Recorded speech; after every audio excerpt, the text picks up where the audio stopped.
Welcome to the Meetup Show.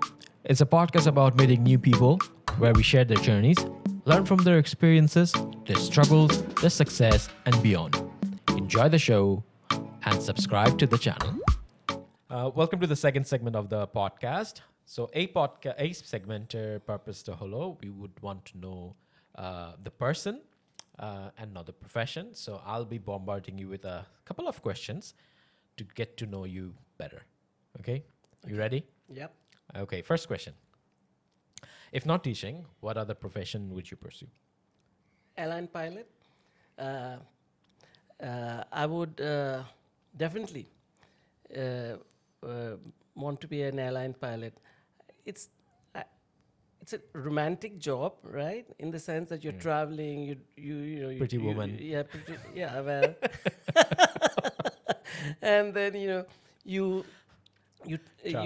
meet people, and it's you're in the lap of luxury, right? You kind of land, and you straight away are whisked off to a 5-star hotel. You stay there. I know it sounds romantic. Maybe it's not that romantic, or it's not that luxurious.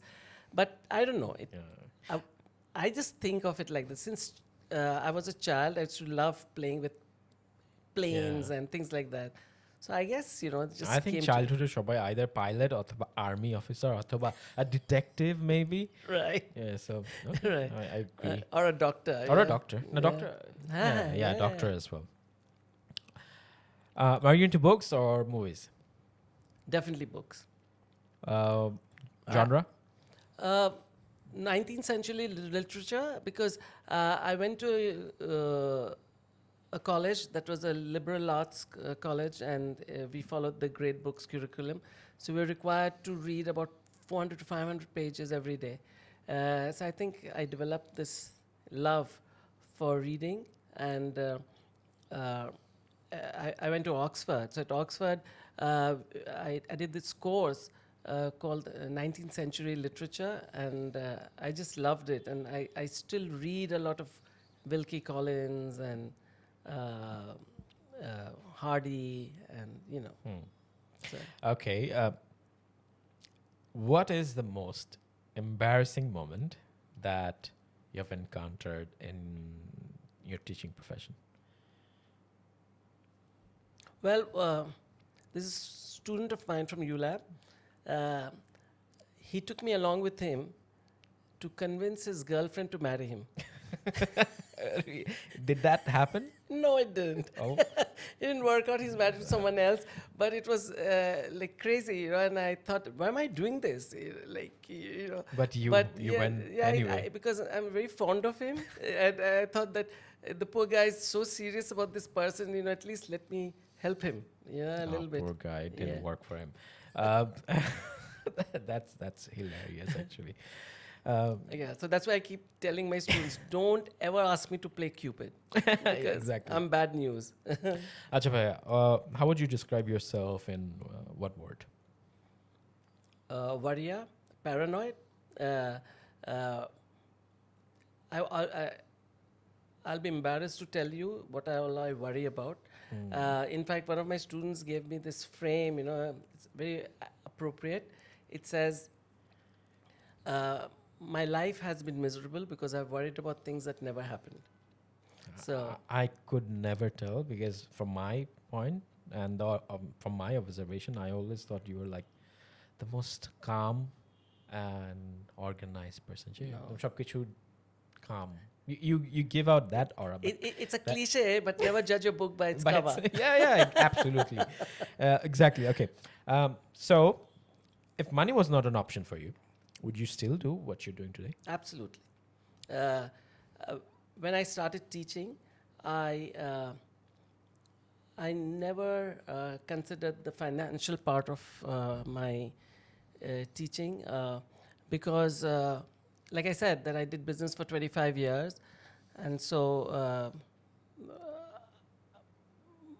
the remuneration matters to a certain extent, because I believe that the remuneration one gets is like it's a gauge for the value that you have for that particular institution you're you're teaching at. It's all very well to say, "Oh my God, you're such a great teacher." If someone tells you, "Oh wow, the students just love you, you're the best," but like I say, the proof is in the pudding. So you need to get paid For the decently effort you made. so that you know that the organization or the institution that you're working for values you. For that reason, I think the remuneration is important for me. If it's for my self confidence and for my pride and self respect. Absolutely. What advice would you give to people who aspire to be teachers? I would tell them to be sympathetic and never to give up on the students, and to teach them from the heart,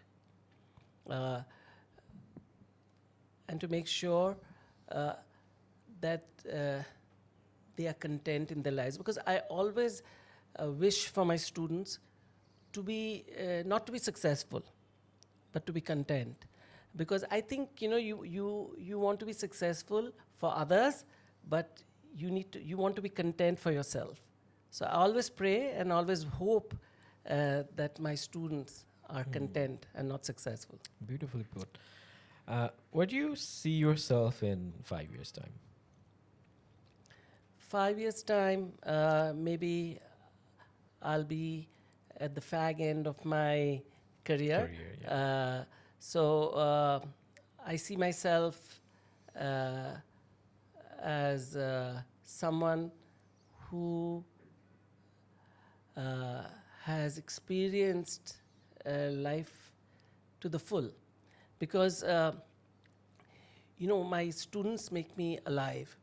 The days that I have classes, I'm really excited. I'm really happy, and I don't even want to think about it, like what would happen to me after 5 years, because I know I'd be approaching the end of my career, and I really don't want to think about it. Okay. Yeah. What advice would you give a 25-year-old Khuzaima Ziauddin? And what was he doing at that time?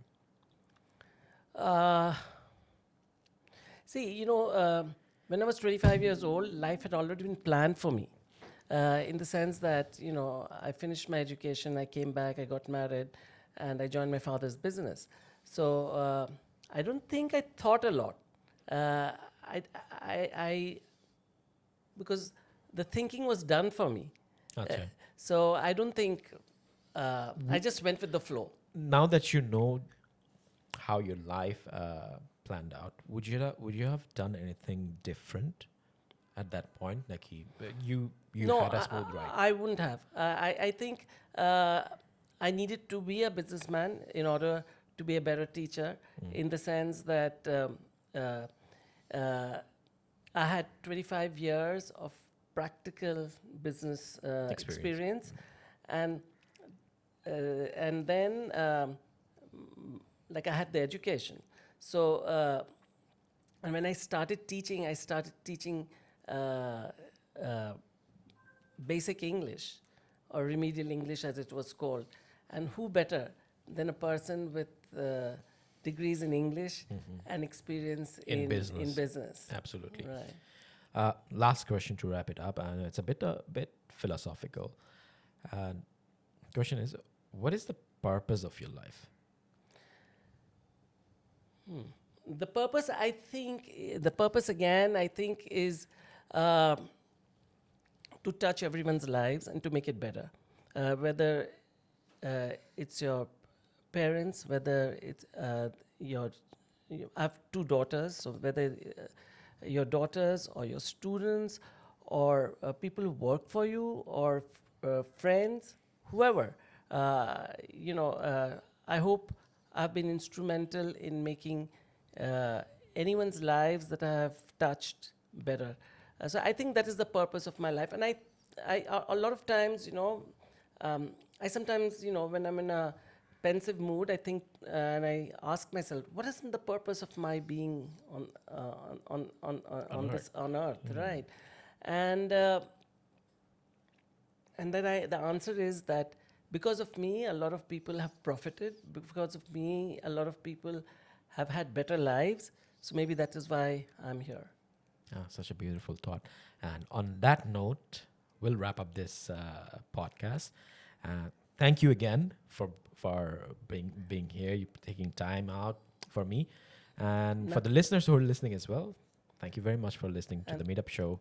And thank you so much. I really enjoyed myself. When you first invited me, I was a bit concerned as to, how this will go. But I think, it was fine. So It was an absolute pleasure. Thank you so much. Thank you very much. I'll see you in the next episode. Thank you. Okay.